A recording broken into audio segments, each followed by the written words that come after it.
आओ भाइयों, आओ बहनों, कथा गंगा नाओ।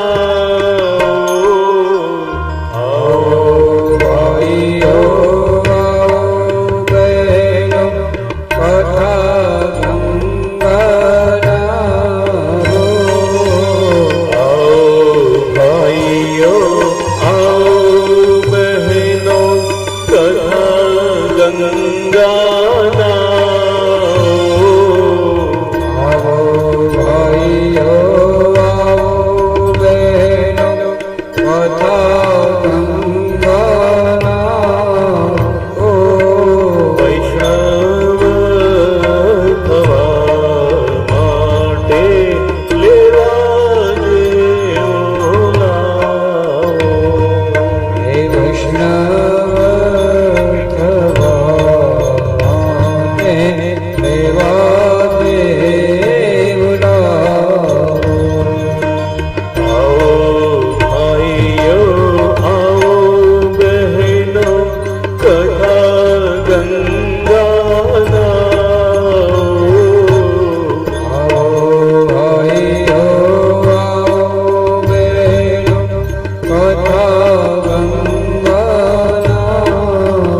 ભગવતે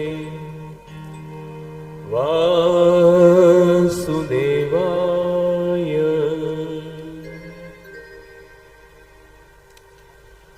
આપણે જેમ પ્રથમ દિનની કથાના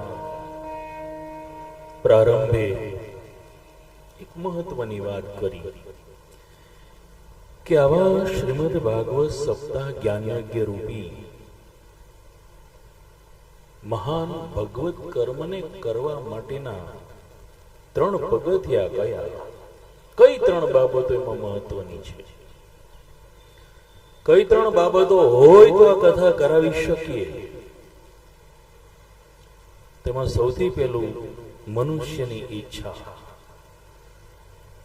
આવી કથાઓ સાંભળે ક્યાંક ને માણસના મનમાં એક ઈચ્છા જાગે, એક બીજ રોપાય કે અમારે ત્યાં આજે નહીં તો કાલે ને નહીં તો વર્ષે નહીં તો 2 વર્ષે મારો શામળિયો રીજે ને ત્યારે આવી એક કથા અમારા આંગણે કરવી છે.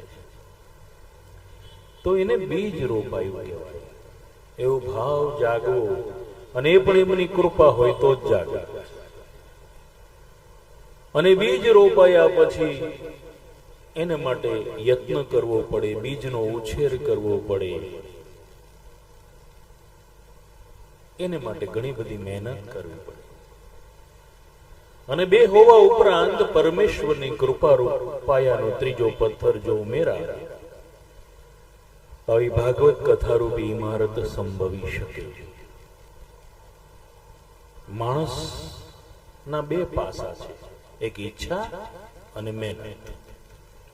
પણ 3જું પાસું તો એ 2 કરતા મહત્વનું, પરમેશ્વરની કૃપા ભળવી જરૂરી છે આવી કથા કરવા માટે.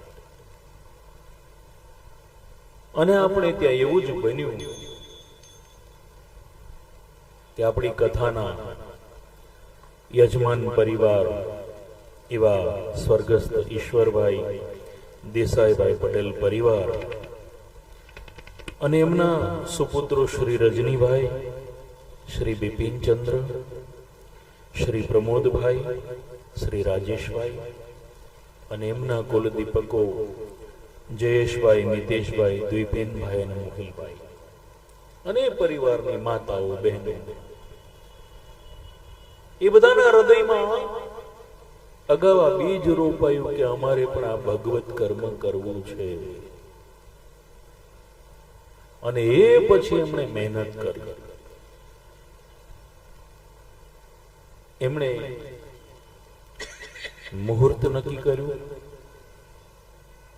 અને એને માટે અમે અસંખ્ય વખત ફોનમાં વાત કરી હશે. 6 મહિનાની અંદર ઘણી બધી વખત કે આમાં શું કરાય, આમાં શું કરાય. તો આ બધો એમનો યત્ન છે, એમની મહેનત છે સાહેબ. આ હોલને સાફ કરવો, આ મંડપો તૈયાર કરવા, વ્યાસપીઠ તૈયાર કરવી, આ સ્ટેજ, આ બ્રાહ્મણ દેવતાઓ, સંગીતના મિત્રો, આ સાઉન્ડ સિસ્ટમ, આ વિડીયોગ્રાફી, બધાને ઇન્વિટેશન, આ બેઠક વ્યવસ્થા, ભગવાનની સ્થાપન પૂજા, એના માટેના ફૂલહાર, પ્રસાદીની દરરોજની વ્યવસ્થા અને દરરોજ ભોજન પ્રસાદ, પ્રસંગો ઉજવવા એના માટેની તૈયારી. અને આણંદની અંદર બધે બેનરો ને હોર્ડિંગ લગાવવા. આનાથી બીજું ઘણું બધું પરચુરણ કામ તો અસંખ્ય, ગણું ના ગણાય એટલું. પણ આ બધો એ પરિવારનો યત્ન હતો સાહેબ.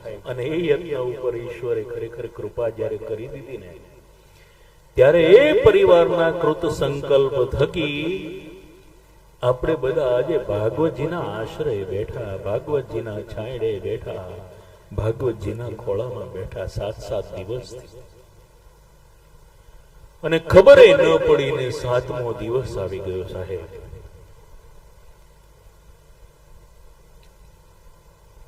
પણ પ્રથમ દિવસે આપણે વાત કરી હતી એ જ અત્યારે પુનરુક્તિ કરું છું કે ભાગવતજીમાં એમ લખ્યું કે જન્માંતરે ભવેત પુણ્યમ તદા ભાગવતમ લવે. જે પરિવારના બધા જ સભ્યોના હજારો જન્મના પુણ્ય કર્મ ન કેવળ એકઠા થાય, પણ એકઠા થયેલા પુણ્ય કર્મ જ્યારે એક્ટિવ બને, જ્યારે સક્રિય થાય અને ફળ આપવા મથે ને પરિવાર ઉપર કૃપા કરવા મથે, ત્યારે પરિવારમાં સાહેબ ભાગવતજી પધારે છે, આમનમ નથી આવતા. અને આપણા દેશના શાસ્ત્રો, આપણા દેશના સંતો તો ત્યાં સુધી કહે કે જે પરિવારના સભ્યોનો પુણ્ય કર્મનો ઢગલો વધતો વધતો હિમાલય જેટલો ઊંચો જાય ને સાહેબ, એ પરિવારમાં ભાગવતજીની આવી દિવ્ય અને ભવ્ય કથા થાય છે. અને એટલા માટે આપણા અહીંયા ઈશ્વર દાદાના પરિવારને એક વખત તાળીઓથી વધાવી લઈએ. અદ્ભુત કર્મ, સંપૂર્ણ ભાગવત કર્મ, અને એ પરિવારના સંકલ્પ થકી આપણને સૌને મહામૂલો લાભ પ્રાપ્ત થયો છે. ખરેખર ધન્યવાદ છે વાલા તમારા પરિવારને. પણ ઉમાશંકર જોશીજી કાવ્ય પંક્તિ લખીને મારા મનમાં અત્યારે આવી છે કે 3 વાના મુજને મળ્યા, હૈયું મસ્તક ને હાથ. 3 વાના મુજને મળ્યા, હૈયું મસ્તક ને હાથ. બહુ દઈ દીધું નાથ, જા ચોથું ન માંગુ. આ જે કાવ્ય પંક્તિ છે એને આપણે 2 અર્થમાં અહીંયા વાત કરીએ છીએ. એક આપણા જીવનમાં, અને બીજું આપણા 7 દિવસના જ્ઞાન યજ્ઞમાં. અને આમ જોવા જઈએ ને તો જ્ઞાન યજ્ઞ છે ને તમામ પૂજાઓ ને તમામ યજ્ઞોમાં સૌથી શ્રેષ્ઠ છે. જો એક અગત્યની વાત અત્યારે કરું, બધા સમજો, થોડી વાર ધ્યાન દેજો. આ કથા જે કરીએ ને સૌથી ઊંચું કર્મ છે. શું કામ? કે 9 જે ભક્તિઓ છે એમાંથી પહેલા નંબરની ભક્તિ શ્રવણ, એ આપણને 7 દિવસ સુધી સતત પહેલા નંબરની ભક્તિ કરવા મળી. આપણને શ્રવણ, ઈશ્વરના ગુણાનુવાદને સાંભળવું, તે શ્રવણ. અને આ ભક્તિ કરતા કરતા એનો જીવનમાં જે મહામૂલો લાભ છે, આપણને ભગવાને શું શું આપ્યું? હૈયું આપ્યું. એ શેના માટે આપ્યું? જીવનમાં ભક્તિ કરવા માટે આપ્યું. મસ્તક એટલે મન છે, જે વિચારો જનરેટ કરે છે, વિચારોનું સંચાલન, બૌદ્ધિક શક્તિ, બધું આ મસ્તક કરે છે. અને એટલા માટે જ વેદના ઋષિ ગાય છે કે સર્વે દિશાઓમાંથી મને શુભ વિચારો પ્રાપ્ત થયો. વિચારે પાયામાં છે, કેન્દ્રમાં છે. જગતની અંદર કેન્દ્ર સ્થાને જો ઈશ્વરને ગણો ને તો ઈશ્વર પછી માણસ છે, ને માણસના કેન્દ્રમાં મન છે, અને મનના કેન્દ્રમાં વિચાર છે, ને માટે વિચાર અગત્યનો છે. એક પણ વિચાર દિવસ દરમિયાન નબળો ન થાય એનો ચોકી પેરો કરીને આપણે બેસીએ, એને સજાગ અવસ્થા કહેવામાં આવે છે. અને આપણા ધર્મ ગ્રંથો આપણને આ જ શીખવે છે કે જીવનમાં સજાગ બનીને જીવો, જાગીને જીવો. આપણે બધા દિવસે પણ સૂતા હોઈએ છીએ, આપણે કામ કરતા કરતા સૂતા હોઈએ છીએ, કારણ કે આપણું મગજ જતું રહે છે વિચારો. એટલે અહીં જેનાથી આપણે ભક્તિ કરીએ, પ્રેમ ભાવના આદાન પ્રદાનનું પણ કારક અહીં છે. બીજાને તમે જો કોઈને પ્રેમ આપી શકતા હો તો સાહેબ તમારામાં રહેલું સમૃદ્ધ હૃદય બતાવે છે. બાકી તાકાત નથી કોઈ બીજાને પ્રેમ આપી શકે. અને પ્રેમ લેવા માટે તે અહીં છલકતું જોઈએ સાહેબ. પણ આજના જમાનાના લોકો ડાઉન જતા જતા, નીચે જતા જતા એટલે સુધી ગયા કે લાગણી પ્રૂફ થઈ ગયા છે. પેલી ઘડિયાળ કેમ વોટર પ્રૂફ હોય ને એની અંદર પાણી પ્રવેશ ન કરી શકે, પાણીમાં પડે ને તો એ અંદર પાણી ન ઘૂસી શકે. એમ માણસોના હૃદય છે ને એ લાગણી પ્રૂફ થઈ ગયા, અંદર લાગણી આવી જ ન શકે. એ કોઈને લાગણી આપે નહીં અને એ કોઈની લાગણી લે.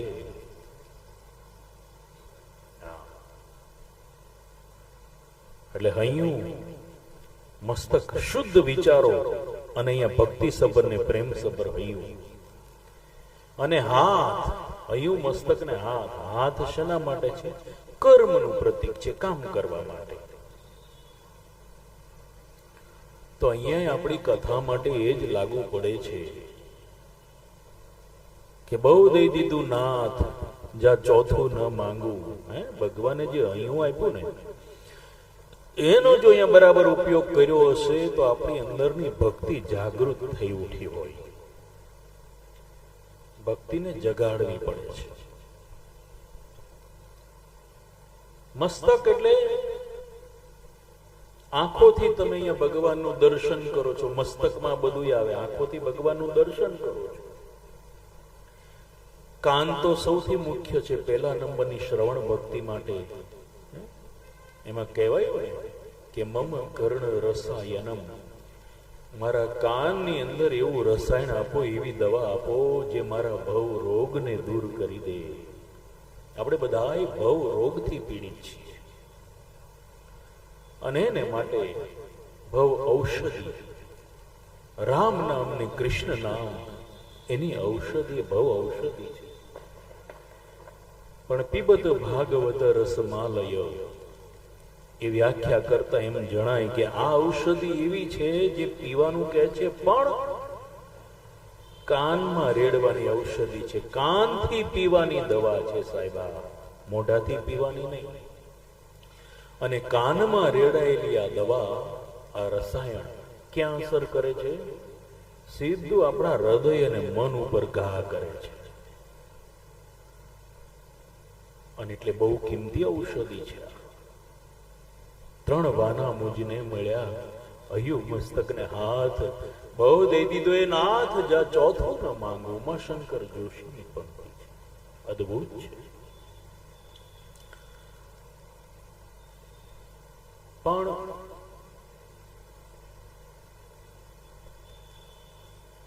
માણસ તરીકે જ્યારે ધરતી ઉપર જન્મ મળ્યો છે આપણને સૌને, તો સુધારો કરતા કરતા ભક્તિ નહીં થાય ને તો ચાલશે, પણ ભક્તિનું પ્લેટફોર્મ તો તૈયાર કરીએ આ જન્મની અંદર. કદાચ ભક્તિ ન કરી શકીએ, આપણને એવો સંગ ન મળ્યો, એવી સોબત ન મળી, એવું જ્ઞાન ન મળ્યું, એવો કોઈ સહવાસ ન મળ્યો, કોઈ પૂર્વ જન્મના એવા સંસ્કારો ન મળ્યા, ન આપણી પેઢીમાંથી એ સંસ્કારો મળ્યા, અને આપણે કદાચ ભક્તિ ન કરી શકીએ, તો ભક્તિનું પ્લેટફોર્મ ઊભું કરવા માટેના જે 3 પગથિયા કહ્યા, મનુષ્યત્વ, મુમુક્ષત્વ અને મહાપુરુષોનો સંગ, તો માણસ બનવા બાજુની યાત્રા તો શરૂ કરી દઈએ, પછી બાકીનું 2 થશે.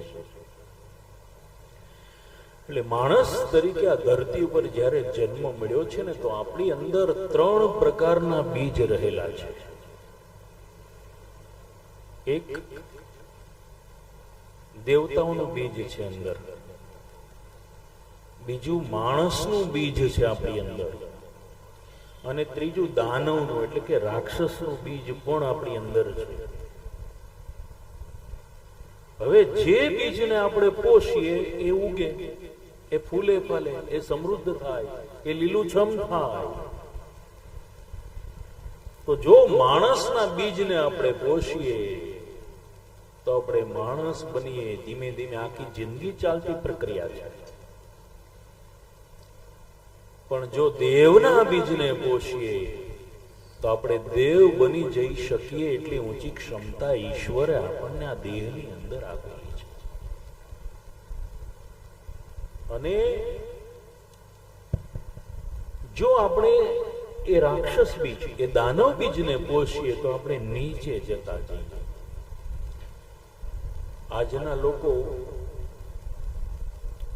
એ લેવાનું વધારે પસંદ કરે છે, નકારાત્મક ઉર્જા, નેગેટિવ એનર્જી જેને કહીએ. કારણ કે મન છે ને એને આધીન છે માણસ. અને પહેલાના લોકો હૃદયને આધીન હતા, આજના લોકો મનને આધીન છે. અને આપણી અંદર એ બંને કેન્દ્રો પણ છે, એક હૃદયનું કેન્દ્ર અને એક મનનું કેન્દ્ર. અને ઈશ્વરે આપણને જ્યારે જન્મ આપ્યો હોય ને ત્યારે આપણું હૃદયનું કેન્દ્ર મોટું હોય અને મનનું કેન્દ્ર સાવ શૂન્ય ઉપર હોય. પણ જેમ આગળ વધતા જે એમાં સંસાર છે ને એ આપણા મનના કેન્દ્રને વિકસાવે છે. વધારે ફાળો તો આપણો હોય, પણ આડકતરો સંસારનો ફાળો કરો, મનને વિકસાવે. અને મનનું કેન્દ્ર જેટલું મોટું થાય ને સાહેબ, એટલું હૃદયનું કેન્દ્ર નાનું થઈ જાય. એટલો એ લાગણી શૂન્ય થઈ જાય માણસ, એટલો એ પ્રેમ શૂન્ય થઈ જાય માણસ. તો વાલા, 7 દિવસના આપણા જ્ઞાન યજ્ઞની અંદર, 7 દિવસના તાલીમ કેમ્પની અંદર આપણે જે સ્કૂલ ખોલી હતી એની અંદર આપણે આ જ સમજ મેળવવા માટે બેઠા કે મનનું કેન્દ્ર નાનું બની જાય તો ચાલશે, મનનું કેન્દ્ર મોટું થાય ને તો બુદ્ધિ બહુ વધી જાય ને બુદ્ધિ આપણને શાંતિથી જીવવા ન દે સાહેબ. બુદ્ધિ એ બેધારી તલવાર છે. એવું ન સમજવું કે બુદ્ધિ બહુ હોય એને કઈ તકલીફ નહીં. બુદ્ધિની તલવારને બે બાજુ ધાર છે, એ સામેનાને વાગે અને પોતાને વાગે. જીવનભર આપણને જો શાંતિ ન લેવા દેતી હોય તો આપણી બુદ્ધિ છે. જીવનભર આપણને શાંતિ ન લેવા દેતો હોય તો આપણો અહંકાર છે. અને છતાંય આપણે બે એની પાછળ જ દોડીએ છીએ. જે આપણને શાંતિ નથી લેવા દેતું એની પાછળ દોડીએ છીએ.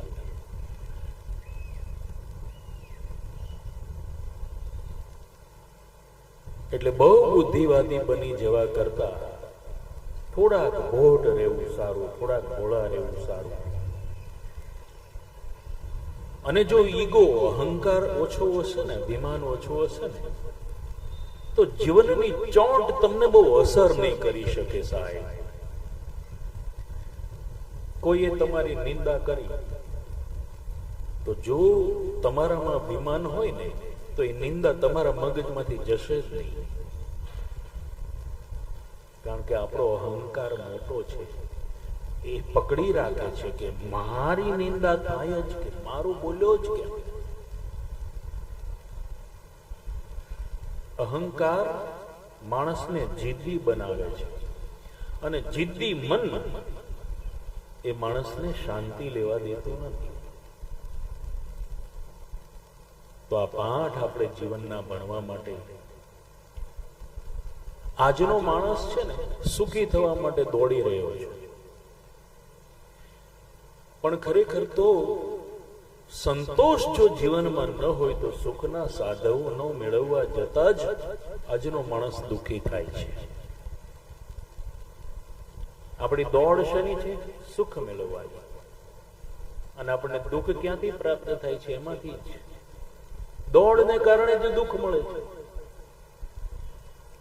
આજનો માણસ સુખના સાધનો પ્રાપ્ત કરવા જતા દુઃખી થઈને જીવન જીવે છે.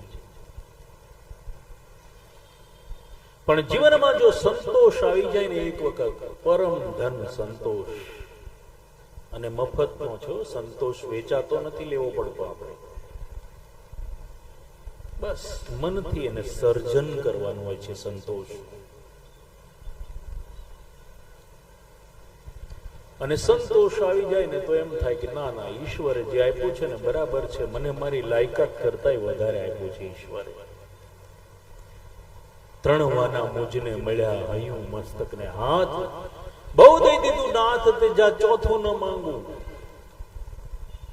લાયકાત કરતા વધુ મળી ગયું એવું જ્યારે થાય ને ત્યારે આપણા જીવનમાં સમજાય કે આપણને ઈશ્વરે જે સુખ સંપત્તિ આપી છે એ ઈશ્વર તો હજુ આપણે મેળવવાના બાકી છે.